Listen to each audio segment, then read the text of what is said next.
Europe 1 Soir Week-end. 19h, 21h, Pascal de la Tour du Pin. On va parler de la situation au Liban et cette nouvelle frappe israélienne sur Beyrouth. Cet après-midi, il y a au moins 12 morts et des dizaines de blessés. Israël affirme avoir éliminé une dizaine de commandants du Hezbollah, dont Ibrahim Akil, chef d'une unité d'élite. Cet homme fait partie de la plus haute instance militaire du Hezbollah. Akil était par ailleurs l'un des principaux membres de l'organisation du djihad islamique qui a revendiqué les attentats à la bombe contre l'ambassade des États-Unis à Beyrouth en 83, celui contre la caserne des Marines américains en octobre 83. Il a aussi dirigé la prise d'otages américains et allemands au Liban et les y a détenus. Voilà pour pardonnez-moi l'expression, un peu le CV de cette personne. L'attention continue donc à se tendre dans la région. C'est dans ce contexte que je voulais entendre Frédéric Ancel, qui est géopolitologue. Bonsoir Frédéric Ancel. Bonsoir. Vous êtes docteur en géopolitique, maître de conférence à Sciences Po Paris, auteur de 100 mots de la guerre disponible aux éditions Que sais-je. Est-ce que le mouvement chiite a les moyens d'organiser une riposte contre l'État hébreu dans les jours qui viennent ?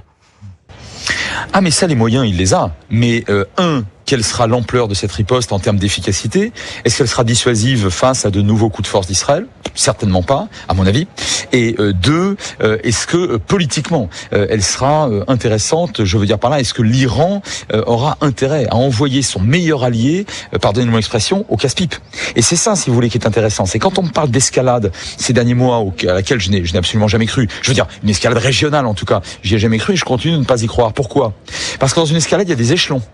Or, les derniers échelons de violence, je veux dire les derniers échelons de force de frappe, de capacité de propulser de la force chez l'autre, n'appartiennent pas au Hezbollah. Ils appartiennent à Israël.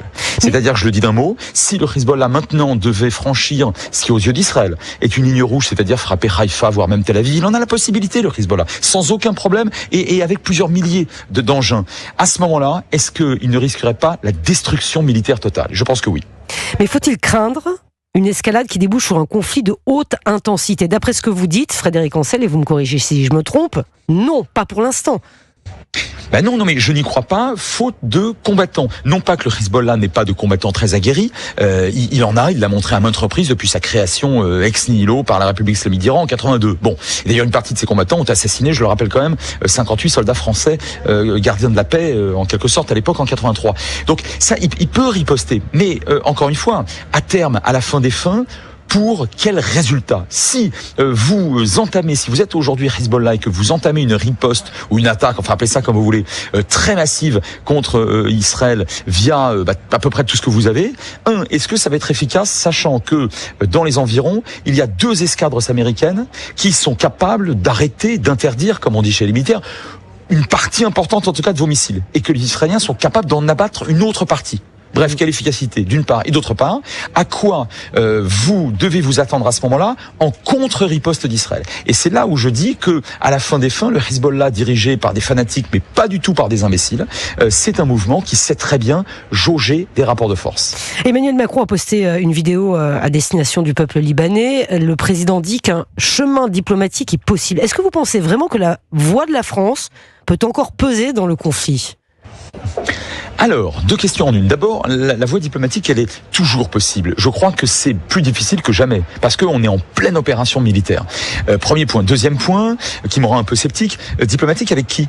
L'État libanais aujourd'hui n'existe pas. Il est vampirisé par le Hezbollah. Bon, le Hezbollah aujourd'hui, en ce moment, si vous voulez, c'est vraiment pas son timing pour des négociations. Et d'ailleurs, c'est vrai aussi pour Israël, qui préfère pousser son avantage. Bon, alors avec qui parmi les belligérants ? Vous voyez ? Donc moi, pour l'instant, à court terme, en tout cas, j'ai quand même le sentiment que c'est une façon un petit peu optimiste de voir les choses. Maintenant, concernant l'influence de la France, elle est bien moindre, par exemple, que l'influence des États-Unis. C'est une évidence. Mais elle est beaucoup plus importante que l'influence que pourrait avoir pratiquement 185 autres pays.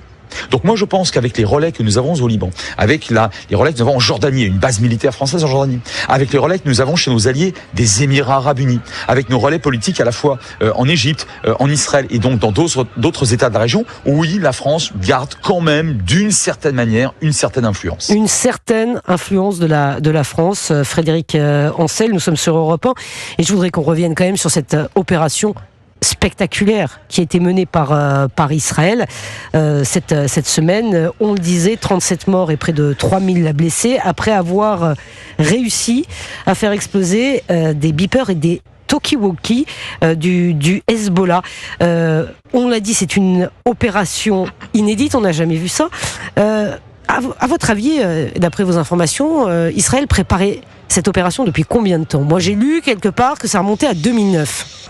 Oui, c'est ça, c'est plusieurs années, oui, pour une raison très simple, c'est que c'est quand même extrêmement difficile, enfin c'est difficile, en tout cas, oui, c'est difficile, mais c'est surtout très long d'établir, d'abord d'infiltrer l'adversaire ou les adversaires, surtout que infiltrer le Hezbollah, si vous voulez, c'est quand même pas une mince affaire. Ensuite, deux, manifestement, on a eu affaire à la pénétration d'une chaîne de fabrication, donc ça prend aussi beaucoup de temps. Trois, les Israéliens ont réussi à intervenir, alors d'une manière ou d'une autre, je ne sais pas exactement comment, mais dans la chaîne de distribution. Et enfin, il faut avoir réussi à récupérer l'intégralité de ces bips, alors de ces codes. Enfin, si vous voulez, tout ça prend beaucoup de temps. Et j'ajoute un dernier point qu'on oublie trop souvent, je le dis d'une phrase. On a souvent l'impression que les États, et parfois même des groupes, et éventuellement des groupes terroristes, peuvent appuyer sur un bouton quand ça leur vient, et puis et lancer une opération militaire, stratégique, que sais-je encore. Mais non, mais c'est très difficile. Il faut être sûr que l'efficacité sera au rendez-vous. Donc on préfère parfois, et c'est le cas d'Israël, prendre son temps, enfin entre guillemets, et être à peu près certain que son coup va réussir. Mais pourquoi Israël a décidé de lancer cette opération à ce moment-là, c'est la semaine dernière? Alors, pour des raisons liées à de l'opportunité, c'est techniquement, logistiquement, politiquement extrêmement compliqué de choisir un moment. Donc moi je pense que ça n'a pas été choisi pour une date anniversaire ou parce qu'il faisait beau ou moche. Évidemment, il a fallu une fenêtre d'opportunité où on était enfin techniquement à peu près sûr, on n'est jamais sûr de tout, notamment sur les questions stratégiques et militaires, mais de toucher le maximum de combattants et de militants du Hezbollah au même moment. Bref, réunir toutes les conditions pour que ça réussisse. Mais je pense pas que le moment ait été en quelque sorte symbolique. Sauf que, et j'ajoute quand même une nuance à votre question, sur ma réponse, sauf que depuis le massacre du Hamas perpétré le 7 octobre en Israël, l'état-major, le gouvernement, les services de renseignement doivent impérativement recréer ce que j'appelle une crédibilité dissuasive. Parce que sinon, à terme, c'est la fin de l'État hébreu. Et je pense que du coup, là, peu de temps après le 7 octobre d'une part, et face au Hezbollah, donc l'un des plus implacables et les plus efficaces adversaires ou ennemis d'Israël d'autre part, c'était maintenant qu'il fallait le faire. Oui, c'est-à-dire qu'en quelque sorte, l'État hébreu a rassuré la communauté juive du monde qui avait été effarée, c'est ce que vous nous dites le 7 octobre, par ces opérations terroristes épouvantables. Et par cette opération, vous dites que l'État hébreu reprend de la vigueur, c'est ça ?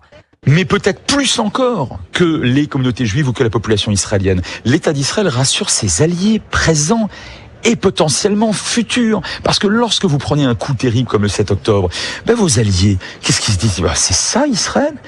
Est-ce qu'ils sont aussi efficaces, aussi intéressants militairement ? Est-ce que leurs services de renseignement sont aussi bons ? On va réfléchir à deux fois. Mais lorsqu'Israël réussit ce coup absolument spectaculaire, qui, à mon sens, je peux me tromper, ne pouvait pas être organisé par aucun des 192 autres États sur Terre. Les États-Unis, je sais même pas. Donc, quand vous réussissez ça, vous rassurez vos alliés, non seulement présents, mais éventuellement ceux qui s'intéresseraient à vos capacités, et cerise sur le gâteau, vous intéressez vos alliés arabes. Et quand on voit ce que des États arabes comme les Émirats arabes unis, le Maroc, d'autres États achètent déjà à Israël comme service ou comme matériel militaire, on comprend mieux pourquoi c'est aussi très important pour Israël d'avoir réussi ce coup de force. C'est passionnant. Merci beaucoup Frédéric Ancel, docteur en géopolitique, maître de conférence à Sciences Po, je le disais. Alors pour les auditeurs d'Europe 1 qui ont entendu des cris de mouettes derrière vous, je crois que vous êtes aux rencontres géopolitiques de Trouville-sur-Mer. Merci en tout cas d'avoir été en direct avec nous. Mais absolument. Parce qu'on peut se demander ce que font ces mouettes. L'entrée est totalement libre. L'entrée est libre. Rencontre géopolitique et l'entrée est totalement libre, absolument. Bon, merci beaucoup Frédéric Ancel, et évidemment nous nous mobiliserons à l'approche du 7 octobre pour revenir sur ces attaques terroristes épouvantables. J'espère bien que vous reviendrez dans Europe 1 soir week-end. Je compte sur vous Frédéric Ancel. Nous aurons beaucoup de choses à dire. Merci infiniment en tout cas d'avoir été avec nous ce soir. Merci. Il est 19h42 sur Europe 1. N'oubliez pas les nouveaux rendez-vous de notre station tous les week-ends, samedi et dimanche, de 16h à 17h. Sophie Davant vous raconte les histoires d'amour extraordinaires. Et demain, elle vous raconte l'histoire interdite de Micheline tombée amoureuse d'un prêtre. Ça vous fait rire, Paul Melun? Non, mais c'est un cas qui arrive assez fréquemment. Oui. Bon, écoutez, on va peut-être pas disserter là-dessus. On va plutôt proposer un sujet de dissertation Sciences Po dans un instant. Ça, on aime bien. Voilà, qui va avoir un nouveau directeur. Bon, ça change pas beaucoup. C'est encore un énarque, effectivement à la tête de Sciences Po, pour prendre un camarade de promotion d'Emmanuel Macron. Il va avoir du travail.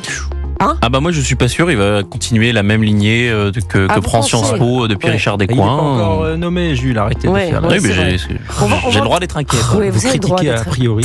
Très. Allez, on va en parler tout de suite.